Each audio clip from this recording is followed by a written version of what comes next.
Dalam tahun ke-7 zaman Yehu, Yoas menjadi raja dan 40 tahun lamanya ia memerintah di Yerusalem. Nama ibunya ialah Zibia dari Beersheba. Yoas melakukan apa yang benar di mata Tuhan seumur hidupnya, selama Imam Yoyada mengajar dia. Namun demikian, bukit-bukit pengorbanan tidaklah dijauhkan. Bangsa itu masih mempersembahkan dan membakar korban di bukit-bukit itu.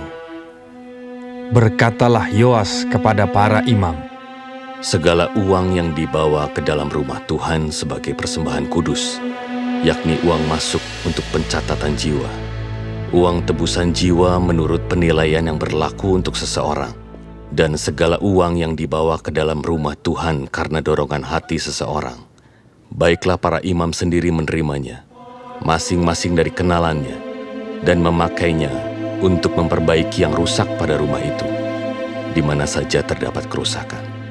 Tetapi dalam tahun ke-23 zaman Raja Yoas, para imam belum juga memperbaiki kerusakan rumah itu. Sebab itu Raja Yoas memanggil Imam Yoyada dan imam-imam lain serta berkata kepada mereka, "Mengapa kamu tidak perbaiki kerusakan rumah itu? Maka sekarang tidak boleh lagi kamu menerima uang dari kenalan-kenalanmu, tetapi serahkanlah itu untuk memperbaiki kerusakan rumah itu." Lalu setujulah para imam itu untuk tidak menerima uang dari rakyat, tetapi mereka pun tidak usah lagi memperbaiki kerusakan rumah itu. Kemudian Imam Yoyada mengambil sebuah peti, membuat lobang pada tutupnya dan menaruhnya di samping mezbah, di sebelah kanan apabila orang masuk ke rumah Tuhan. Para imam penjaga pintu menaruh ke dalamnya segala uang yang dibawa orang ke dalam rumah Tuhan. Dan apabila dilihat mereka bahwa sudah banyak uang dalam peti itu, maka datanglah panitera raja beserta imam besar, lalu membungkus dan menghitung uang yang terdapat dalam rumah Tuhan itu. Mereka menyerahkan jumlah uang yang ditentukan ke tangan para pekerja yang diangkat mengawasi rumah Tuhan, dan mereka ini membayarkannya kepada tukang-tukang kayu, kepada tukang-tukang bangunan yang mengerjakan rumah Tuhan itu, kepada tukang-tukang tembok, dan kepada tukang-tukang pemahat batu.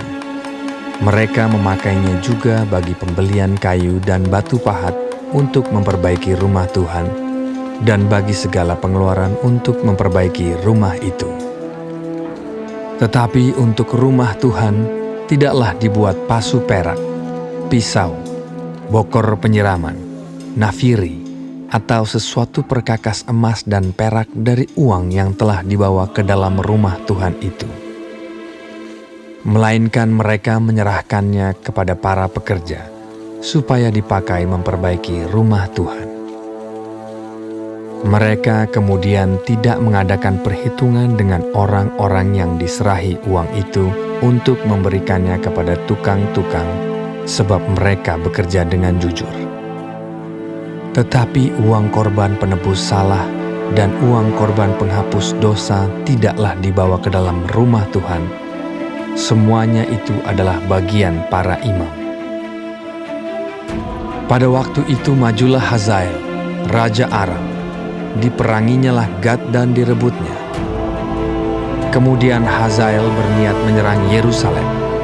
Tetapi Yoas, Raja Yehuda, mengambil segala persembahan kudus yang telah dikuduskan oleh para leluhurnya, yakni Yosafat, Yoram, dan Ahazia, raja-raja Yehuda, dan persembahan-persembahan kudusnya sendiri, juga segala emas yang terdapat dalam perbendaharaan rumah Tuhan dan istana raja.